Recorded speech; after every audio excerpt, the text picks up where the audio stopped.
Hi guys, welcome back to my channel. I hope you all are doing great. और जिनका भी कल exam रहा हो आरबीआई असिस्टेंट का, आई होप आप सबका एग्ज़ाम अच्छा हुआ होगा। मेरा एग्ज़ाम कल फोर्थ शिफ्ट में था और लास्ट शिफ्ट थी मेरी, और मुझे थोड़ा घर वापस आने में टाइम लग गया and I was very busy. तो मैंने बताया भी हुआ है कि मैं कुछ टाइम से थोड़ा बिज़ी चल रही हूँ, तो मेरे पास इतना टाइम नहीं रहता है स्टडीज़ के साथ वीडियोज़ मैनेज करने का। तो I am really very sorry, ये रिव्यू काफ़ी लेट हो गया बिकॉज़ आज तो एग्ज़ाम का लास्ट डे था और आज की भी सारी शिफ्ट्स कंप्लीट हो चुकी हैं। लेकिन मैं अपना रिव्यू आप लोग के साथ शेयर कर देती हूँ, एनालिसिस अपना सेल्फ गिवन। तो सबसे पहले बात करते हैं इंग्लिश से। तो इंग्लिश में एक आरसी आया था और वो दो ब्रदर्स के बारे में था। तो दो ब्रदर्स में कुछ कॉन्फ्लिक्ट हो गया था। एक ओल्डर ब्रदर था और एक यंगर ब्रदर था, उन दोनों में कॉन्फ्लिक्ट हो गया था और उसी से रिलेटेड क्वेश्चंस आए हुए थे। तो उन्होंने ब्रिज को बनाया और ऐसे करके मतलब पूरा आरसी था। तो वो मैं कहूँगी बहुत ही ईजी था और वो ईज़िली सॉल्व हो गया। उसके क्वेश्चंस भी डायरेक्ट थे, ऐसे कुछ कॉम्प्लिकेटेड क्वेश्चंस नहीं थे। तो उसके बाद थे फिलर्स, और फिलर्स भी एकदम सिंपल, बिल्कुल भी कॉम्प्लिकेटेड नहीं, ईजी। इंग्लिश मुझे ऑल ओवर बहुत ईजी लगी बिकॉज जो मॉक टेस्ट में दे रहे थे उसके कंपैरिजन में काफ़ी ईजी थी, बिकॉज मॉक टेस्ट में मेरी मिस्टेक्स हो रही थी। बट ये इंग्लिश में वहाँ पे मुझे लगा कि सही आया है लेवल। तो फिलर्स भी इजी थे। और उसके बाद नेक्स्ट थे एरर डिटेक्शन के क्वेश्चन, और उसमें हमें करेक्ट सेंटेंस को मार्क करना था। मतलब 5 सेंटेंसेस दिए हुए थे या फिर 4 सेंटेंस दिए थे और ऑप्शंस में था ऑल इज़ करेक्ट या नन आर करेक्ट, ऐसे करके। All are correct, I am sorry. तो ऐसे करके दिया हुआ था, उसमें से हमें करेक्ट सेंटेंस को फाइंड आउट करना था। तो वो भी बहुत सिंपल थे। एक क्वेश्चन में मुझे थोड़ा सा कन्फ्यूजन हुआ था, बट वो बाद में क्लियर हो गया था क्योंकि मैंने उसे समझा नहीं था सही से और गलत पढ़ लिया था। उसके बाद जो मिस स्पेल्ड या ग्रामेटिकली करेक्ट वर्ड्स नहीं होते हैं सेंटेंस में, उन्हें फाइंड आउट करना होता है, वो आया था इंग्लिश में। और लास्ट में हमारा हो गया पैराजम्बल, जो रीअरेंजमेंट ऑफ सेंटेंसेस जिसको हम कहते हैं, तो वो आया था। और वो मुझे एग्जैक्टली अभी याद नहीं आ रहा है। अगर आप में से किसी का एग्ज़ाम रहा होगा कल, तो प्लीज़ एक बार रिमाइंड कर दीजिएगा कि वो किस बारे में था। जो पैराजम्बल था, रीअरेंजमेंट ऑफ सेंटेंसेस, बिकॉज वो ईजिली हो गया था। आई एम सॉरी, मुझे उसका अरेंजमेंट भी अभी याद नहीं, बिकॉज एग्ज़ाम कल था और थोड़ा मैं बिज़ी भी थी, तो मुझे उतना याद नहीं है। लेकिन आप में से जिसका भी रहा होगा, तो रीअरेंजमेंट का मुझे एक बार कॉन्टेक्स्ट बता दीजिएगा कि क्या था।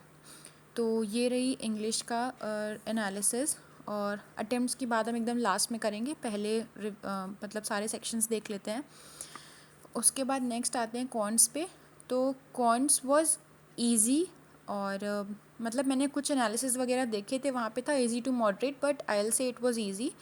बस थोड़ा सा गड़बड़ी हुआ दैट मैंने उतने मॉक्स लगाए नहीं थे। मतलब मैं आप लोग के साथ, आपने देखा ही होगा कि मैंने कोई मॉक्स के ज़्यादा स्कोर शेयर नहीं किए हैं, बिकॉज आई थिंक मैंने फ्री मॉक और प्रीवियस ईयर वाला मॉक मिला के 4 या 5 मॉक ही दिए हैं आरबीआई असिस्टेंट के। मुझे टाइम भी नहीं मिल पा रहा था मॉक अटेम्प्ट करने का, तो थोड़ी सी मेरी स्पीड अफेक्ट हो गई थी एग्ज़ाम में भी, बट मैंने अटेम्प्ट कर लिए हैं। तो कॉन्ट्स में आया था सबसे पहले बार ग्राफ। और बार ग्राफ आई थिंक कुछ शॉप एक्स वाई कुछ ऐसे करके था बार ग्राफ, मतलब एक टोटल दिया हुआ था और कुछ ऐसे ही था, उसका कंटेक्स्ट मुझे याद नहीं है। फिर उसके बाद सिंप्लीफिकेशन के क्वेश्चंस थे और वो भी इजीली सॉल्व हो गए थे। सिंप्लीफिकेशन में तो बस स्पीड चाहिए होती है, कोई दिक्कत नहीं है। क्वाड्रेटिक आया था एंड मिससेलेनियस क्वेश्चन आए थे। तो जो मिससेलेनियस थे वो मुझे थोड़े से कैलकुलेटिव लगे, इस वजह से जो मेरी मतलब स्पीड भी कम लग रही थी मुझे और क्वेश्चंस भी थोड़े कैलकुलेटिव थे, तो वहाँ पे थोड़ा सा हो गया, मेरा टाइम निकल गया था कॉन्ट्स में, तो कुछ क्वेश्चन मैं नहीं बना पाई थी। तो ये रहा कॉन्स का रिव्यू। इसके बाद नेक्स्ट आते हैं रीजनिंग पे। तो रीजनिंग थोड़ी सी लेंदी थी, मतलब मॉक्स के कंपैरिजन में अगर मैं बताऊं, एग्ज़ाम के हिसाब से बिल्कुल परफेक्ट था, बट जो मैंने मॉक्स जितने दिए भी थे 3-4, उनके हिसाब से मुझे थोड़ी सी लेंदी लगी रीजनिंग। तो रीजनिंग में सब पज़ल्स की बात करें तो एक मंथ बेस्ड पज़ल आई थी और एक स्क्वायर बेस्ड पज़ल आई थी। स्क्वायर बेस में जो कॉर्नर पे बैठे थे वो इनसाइड देख रहे थे और जो मिडिल में बैठे थे वो आउटसाइड देख रहे थे, और वो आई थिंक 2 ही पॉसिबिलिटी में मेरा बन गया था, उसमें तो बिल्कुल भी कुछ कॉम्प्लिकेटेड नहीं था। और उसके बाद नेक्स्ट था ब्लड रिलेशन। तो ब्लड रिलेशन तो एक बार में ही सॉल्व हो गया था, मतलब बिल्कुल ही वो डायरेक्ट दिया नहीं हुआ था बट डायरेक्टली सॉल्व हो गया ब्लड रिलेशन। और उसके बाद ऑर्डर इनइक्वालिटी, वही 7 डिफरेंट पर्सन्स का कुछ आई थिंक वेट का कुछ ऐसे करके था, तो वो था ऑर्डर का, ऑर्डर एंड रैंकिंग। उसके बाद इनइक्वालिटी के क्वेश्चंस थे। And then alpha numeric series थी। तो अल्फ़ा न्यूमरिक सीरीज़ में मैंने थोड़ी सी मिस्टेक ये कर दी, मुझे वो क्वेश्चंस थे सारे, मतलब आई थिंक 4 to 5 क्वेश्चंस थे अल्फ़ा न्यूमरिक सीरीज़ के। और मेरी गड़बड़ ये हुई कि मेरे पास जैसे ही एग्ज़ाम स्टार्ट हुआ, तो बिकॉज़ आरबीआई की कट ऑफ बहुत हाई जाती है और एक माइंडसेट होता है कि हमें इतने ज़्यादा क्वेश्चंस अटेम्प्ट करने हैं, तो इस वजह से मैंने जब अल्फ़ा न्यूमरिक सीरीज़ स्टार्ट की तो मैंने सोचा उसको कम टाइम में करने की कोशिश करें, सो दैट पजल्स वगैरह के लिए टाइम मिल जाए। तो अल्फ़ा न्यूमरिक सीरीज़ में मैंने स्क्रॉल ही नहीं किया, जैसे पूरा राइट साइड तक स्क्रॉल आपको करना होता है अगर मतलब क्वेश्चन बड़ा होता है तो। और मैंने जितना पार्ट मुझे दिख रहा था मैंने उसके अकॉर्डिंग 4 क्वेश्चंस या 3 क्वेश्चन जितने भी थे उतने मैंने सॉल्व कर दिए। और जब मैं उसके लास्ट पार्ट क्वेश्चन पे आई तो मैंने देखा कि मेरा जो ऑप्शन आ रहा है वो आई एम वेरी थैंकफुल कि उसमें नन वाला ऑप्शन ही नहीं था कि नन ऑफ दीज, वरना मैं शायद उसको टिक करके मेरे पूरे 5 क्वेश्चंस गलत हो गए होते। तो उसमें नन का ऑप्शन था नहीं और बाकी सारे थे ऑप्शंस। तो तब मैंने ध्यान से पढ़ा, देखा कि वो पूरा क्वेश्चन बहुत लंबा सा था, मतलब उसको पूरा राइट तक स्क्रॉल करना था। तो मेरे 4 मिनट आई थिंक वेस्ट हो गए, बिकॉज मैंने उसको बहुत स्लो किया 4 मिनट, और फिर उसके बाद 2 मिनट मैंने फटाफट जब देखा कि वो बहुत बड़ा सा है तो फिर उसको सॉल्व किया। तो ये अल्फ़ा न्यूमरिक सीरीज़ का हो गया। उसके बाद जो नंबर्स वाली सीरीज़ आती है कि 3 डिजिट वाले नंबर दिए हैं उसमें असेंडिंग डिसेंडिंग, और ये फिर ऐड माइनस और कौन 3 से डिविजिबल हो जाएगा 1 ऐड करके, ये सब क्वेश्चंस थे। उसके बाद एक वर्ड बेस्ड क्वेश्चन था। तो वर्ड बेस्ड क्वेश्चन जो होता है कि आई थिंक 3, 5th, 7th कुछ ऐसे करके था वर्ड का, मुझे भी एग्जैक्टली याद नहीं आ रहा है। और नंबर बेस्ड क्वेश्चन था कि आप इवन डिजिट में 1 ऐड करते हो और डिजिट में 1 माइनस करते हो और फिर अरेंज करते हो असेंडिंग में, तो क्या सीक्वेंस बनेगा, कौन अपनी पोजीशन पे रहेगा, ऐसे करके कुछ क्वेश्चन था। तो ये हो गया था। मतलब रीजनिंग की बात करें तो रीजनिंग वाज इजी, लेकिन थोड़ी सी मुझे लेंदी लगी, मे बी मेरा टाइम वेस्ट हो गया था अल्फ़ा न्यूमरिक में, इस वजह से मुझे लग रही हो, but overall paper was easy. तो अब बात करते हैं अटेम्प्ट्स की। तो इंग्लिश बहुत ही इजी लगी मुझे और टाइमली हो भी गई थी, तो इंग्लिश में मैंने 30 क्वेश्चंस अटैम्प्ट किए हैं। और कॉन्ट्स बिकॉज मैंने मॉक्स में उतना प्रैक्टिस नहीं किया था, वरना मैं पूरे 35 क्वेश्चंस कर सकती थी, तो मेरे सिर्फ 32 क्वेश्चंस हुए हैं।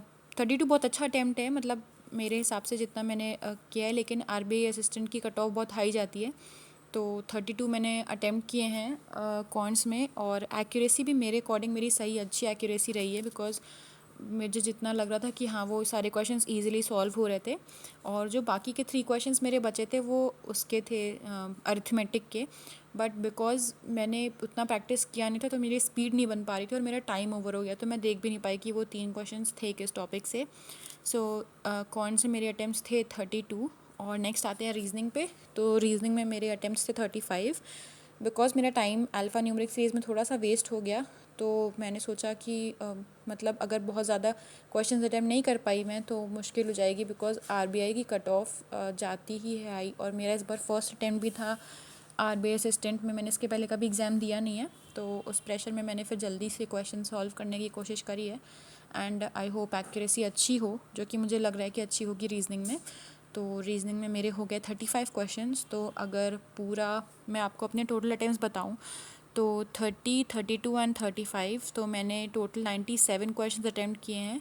और सिर्फ 3 क्वेश्चंस मेरे जो बचे थे वो कॉन्ट्स के रह गए थे, क्वेश्चंस वही थे। सो ये रहा मेरा एनालिसिस। एंड एग्ज़ाम की लेवल इजी थी, इजी टू मॉडरेट भी नहीं कहेंगे, इजी थी। और आप लोग अपने अटेम्प्ट्स ज़रूर शेयर करिएगा कमेंट सेक्शन में, and please mention your date of exam and shift also, so that अलग अलग शिफ्ट का आइडिया लग सके कि कौन कितने शिफ्ट में कितना अटेम्प्ट कर रहा है। So thank you for watching and all the very best.